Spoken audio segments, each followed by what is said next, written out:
I cannot believe it's been 3 years since my total hysterectomy, but it is July and I hit the 3-year mark in May. And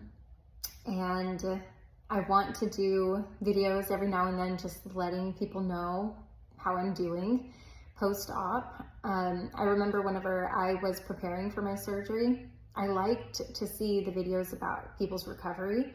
But then I also liked to see videos and just to learn about people's experiences like a year after, 3 years after, 5 years after, you know, because that helped me too. So here I am 3 years after my total hysterectomy.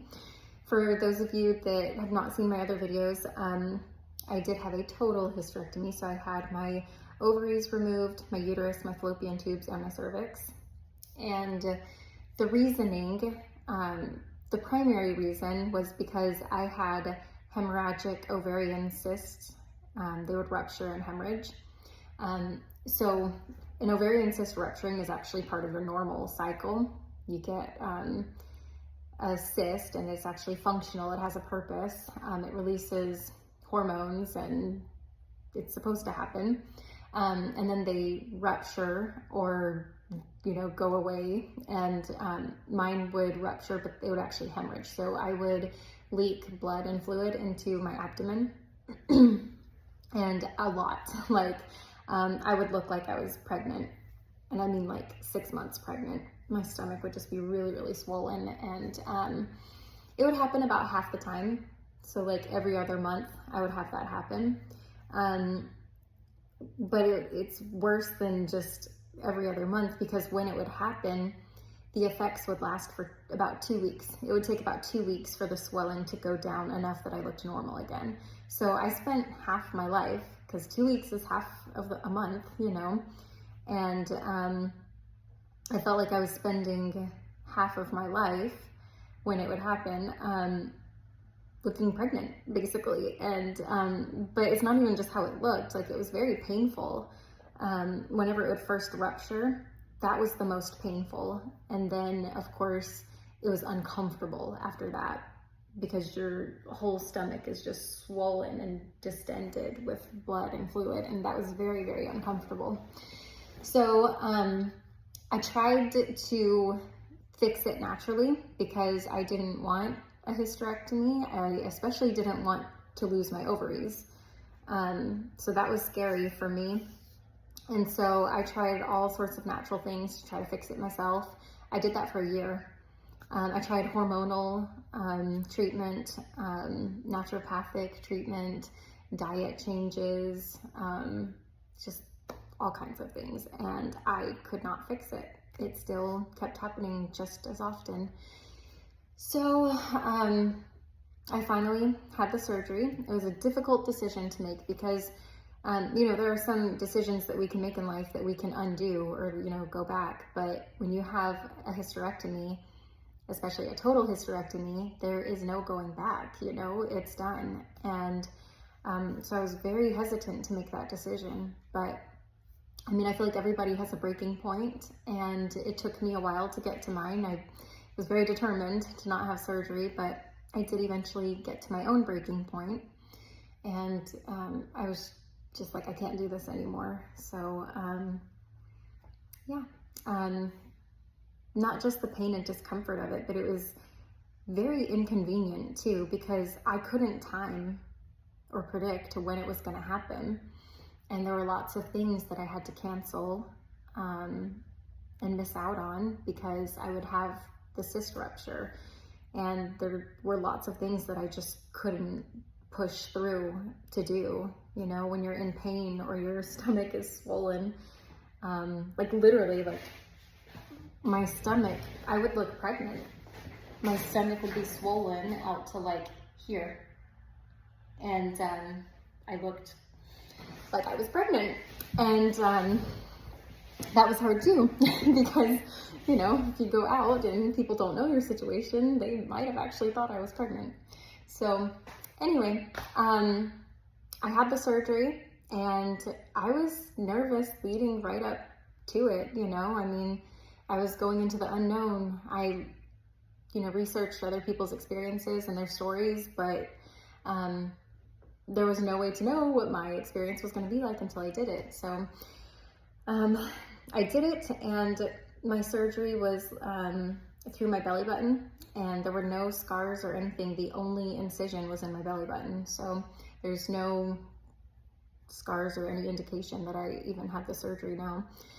But yeah, I went home that same day, and my recovery was okay. I mean, and it's also like with time, you kind of forget. Like, I'm sure if it was like 2 days after my surgery, I'd have a lot more to say about it, you know, and I do remember, like, it was painful. It's recovery, just like from any surgery. And it was a pretty major surgery, but the pain and discomfort wasn't enough that I remember or think about it anymore now. So, you know, you do recover and you get over it and you move on with your life. So if that's any reassurance to anybody, I really can't remember the pain or discomfort of my recovery. I mean, I know that I did, but it's a very distant memory now. So, and then hormone replacement. I feel like I have a lot of experience in this department. Well, somewhat, with dosage anyway. I've never tried the gels. I've never tried the patches. I've only ever taken the pill, the estrogen pill, estradiol. So I don't have any experience with anything else, or even the implants that some people do.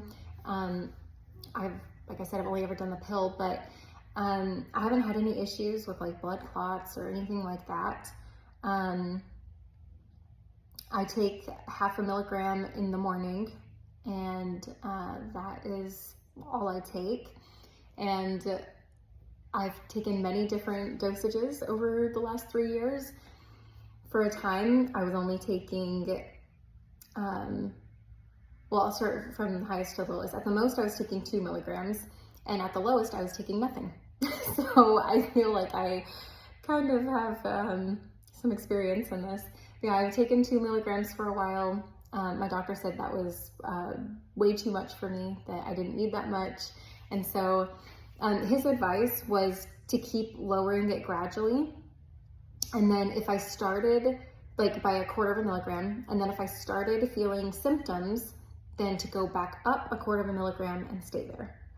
So what happened is I would decrease by 1/4 milligram, and I think I decreased it like every 2 months. And then every time I would decrease it, I felt fine. I didn't have any symptoms, and I literally got to nothing, and I had no symptoms. And so I just stayed there. I didn't, you know, think anything of it. So then I went to my doctor shortly after that, and he asked how I was doing, and told him I was doing great, didn't have any symptoms or anything. And he asked me how much estrogen I was taking, and I said, well, nothing. And he was like shocked. He was like, why aren't you taking any? And I was like, well, you told me to keep lowering it until I felt symptoms, and I've never felt symptoms. And which he thought was odd, and obviously I think is odd. I had my surgery 3 years ago. I'm 36, I was 33. And to this day, I have no idea what a hot flash feels like. I've never got headaches, night sweats, nothing. And I don't know why. I don't know what's wrong with me or what's right with me, or I don't know. But I've never had symptoms. But after that, he was like, well, you have to be taking something. You can't just not take anything. And so he was like, you know, if you don't have symptoms, then just take 0.5 milligram. It's a very low dose, but it's enough to like keep you healthy, basically. And so I was taking 0.5 milligram. And then a few months after that, I started seeing a new doctor. And I remember him being like, oh, well, you should be on 1 milligram. 0.5 milligram isn't enough. So he prescribed me the 1 milligram, and I started taking the 1 milligram. And I just felt like it was too much for me. Like, I just felt off, like hormonally, you know? And so I went back to the 0.5 milligram, and I felt much better. So I don't know, it's kind of been all over the place, but for now, my sweet spot seems to be 0.5 milligram every morning, and I feel fine. I don't have any symptoms or anything. So that's what's been working for me. As far as weight gain goes, so I right now I weigh 10 pounds more than I did when I had my surgery. But I want to give you hope because about a year ago, I did start like eating healthy and exercising, and I got down to 10 pounds less than I was when I had my surgery. So I say that just to give you hope that yes, I've gained 10 pounds since my surgery, but also since my surgery, I lost 10 pounds. And that was without anything. I've never done Ozempic, diet pills, whatever else. Like, I just did it naturally, just eating healthy and watching what I eat, like not overeating and exercising. So there is hope, But yeah, I'm at 10 pounds heavier, and I basically just eat anything and everything I want. So that is my problem. So if you are not like that, then maybe you won't gain that much weight. Anyway, but I feel great. I feel healthy, and I'm still at a normal, healthy weight for my age and height and gender and all that. So, but I will say, the higher my dose of estrogen, I found that I would actually gain weight. So I know a lot of women say that estrogen helps them to keep their weight off. And, don't ask me. I don't know how to make sense out of all this. I don't know why I've never had a menopause symptom, even when I was taking no estrogen and I have no ovaries. I don't know why I gain weight instead of lose weight on estrogen. Like, I don't know, because most of the things that I read online are women saying that they were struggling so much with their weight, and then once they started taking estrogen, it became like super easy for them, and that's great for them, I guess. But I have noticed that the more estrogen I take, the harder it is for me to maintain my weight or lose weight. So take it or leave it. I'm weird, but that's my experience. I don't know what else to talk about. Don't really have symptoms, like I said. Talked about my dosage, talked about weight gain. Talked about why I had my hysterectomy. But I was also going to mention, that was my primary reason, was the hemorrhagic ovarian cysts. But I also had, so lots of women get PMS before their cycle. But for me, it wasn't every month, but a lot of months I would have severe PMS to where it was more like PMDD. And that was kind of scary when that would happen, because hormones are just hormones, but it feels real. So when a woman's hormones are raging, when she's PMSing, it really is just hormones. But to us, it feels real because our brains and bodies can't really differentiate, When our hormones are taking over, it absolutely feels real. And so my hormones, and I don't really know which hormones it was or why it was doing it, but for the week before my period, I would just become incredibly depressed. And like scary depressed. And it was only that week before my period, and it wasn't every month. I mean, I would get kind of like moody and down every month, but some months it was the scarier PMDD that I'm talking about. And so I will say that since my surgery, of course, it's helped with the ovarian cyst, but I also do not deal with the PMS or PMDD anymore. And that is honestly such a blessing. Getting rid of the ovarian cysts was a physical blessing, but getting rid of PMS and PMDD has been like an emotional, spiritual blessing for me, because that was hard, And I'll never forget, whenever I was doing my research before I had my surgery, there was one woman that she was talking about how much she loved that she had stable hormones after her surgery. And she referred to herself as a Zen Buddha. And now I say that because that's what it feels like. I feel like a Zen Buddha because, before, every month I would have these ups and downs, this roller coaster ride that my hormones would take me on. And against my will. You know, I didn't want to go on the roller coaster ride, but I was at the mercy of my hormones. And so up and down I went, you know, and I don't have that anymore. I am just always the same. Like, I don't have these ups and downs in my mood. I don't get this PMS or PMDD once a month. Like, I'm just always the same. And like, I feel like I'm not a slave to hormones anymore. And that has been amazing.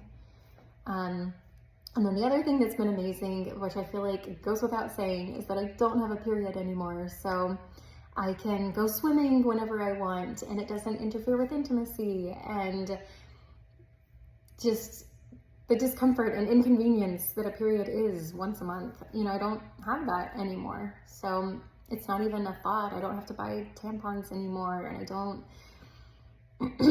have to deal with that. So those are like the three greatest things that have like greatly improved my quality of life, is just not having to deal with the hemorrhagic ovarian cyst, not having to deal with PMS or PMDD, and just not having a period anymore, you know?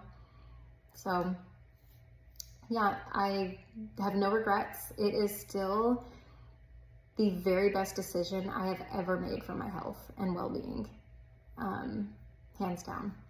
So I don't know if you guys have any other questions. I'm happy to answer comments. When you guys comment on my videos, I respond to each and every one. It might take me a few days, but I'm usually pretty fast, and I love interacting with you guys and answering your questions and just being able to help you, because I was you 3 years ago, or a little more than 3 years ago, but I was you years ago, and it really helps to just have someone that's already been through it, that's willing to